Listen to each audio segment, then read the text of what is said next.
दक्षिण मुखी हनुमान का मतलब यह है कि इनका मुख जो है वो दक्षिण की तरफ है।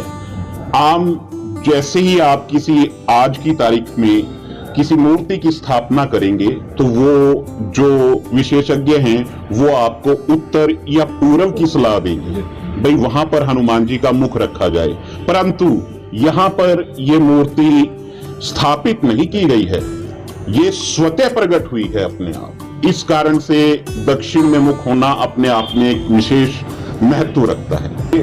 वैसे जो आम मूर्ति होती है, जो हनुमान जी की मूर्ति है या मंदिर है, उस मूर्ति का जो मुख है वो उत्तर या पूर्व दिशा की तरफ जब हम उसे स्थापित करते हैं तो रखा जाता है।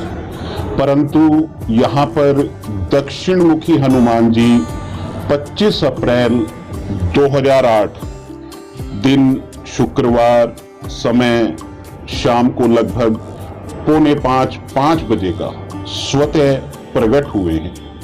इससे पहले भी यहाँ पर हनुमान जी की ही प्रतिमा थी, उसके विषय में भी कुछ नहीं कहा जा सकता वो कितनी प्राचीन थी। पुरातत्ववेताओं के अनुसार मंदिर 16वीं शताब्दी का बताया जाता है।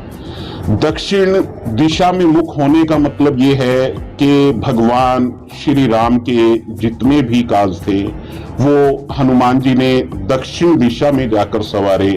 जैसे सीता माता की खोज की, लंका का दहन किया, रावण वध में जो श्री राम का सहयोग किया, वो सब दक्षिण दिशा में ही जाके किया। इस कारण जो खुद भगवान हैं उनके मार्गदर्शक बनकर हनुमान जी चले, तो ये अपने आप में एक बहुत बड़ी गरिमा का स्वभाव कहा जा सकता है। और दक्षिण दिशा में मुख होने का मतलब ये है कि आपके ऊपर किसी भी तरह की कोई विपत्ति है या कुछ है, उसका निवारण करने के लिए ही हनुमान जी का मुख दक्षिण दिशा में है। सुबह शाम यहाँ पर आरती होती है। उसके पश्चात 8 बजे गरीब असहाय लोगों के लिए चाय, खिचड़ी, हलवा, काले चने, अन्य व्यंजनों का वितरण किया जाता है।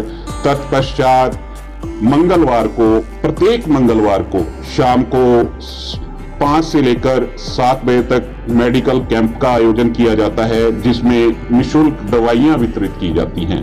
भंडारे का आयोजन हर मंगलवार को शाम को रहता है, जिसमें हजारों की संख्या में श्रद्धालु आकर प्रभु का प्रसाद ग्रहण करते हैं। सीढ़ियां जो हैं, पहले ब्रह्म सरोवर बहुत विस्तृत था।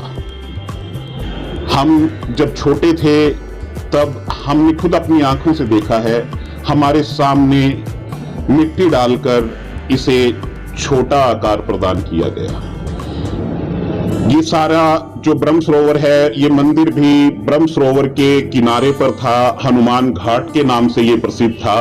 वो जो सीढ़ियां मैंने आपको दिखाई हैं वो पुरानी ब्रह्म सरोवर की ही सीढ़ियां हैं। उसे अगर जो आप उन सीढ़ियों से आगे खोदोगे तो आपको वो पुरानी सीढ़ियां मिलती चली जाएंगी। कहने का मतलब ये है कि ये ब्रह्म सरोवर के बिल्कुल किनारे पे लोग यहाँ पे पहले स्नान करते थे, तत्पश्चात हनुमान जी के दर्शन करते थे।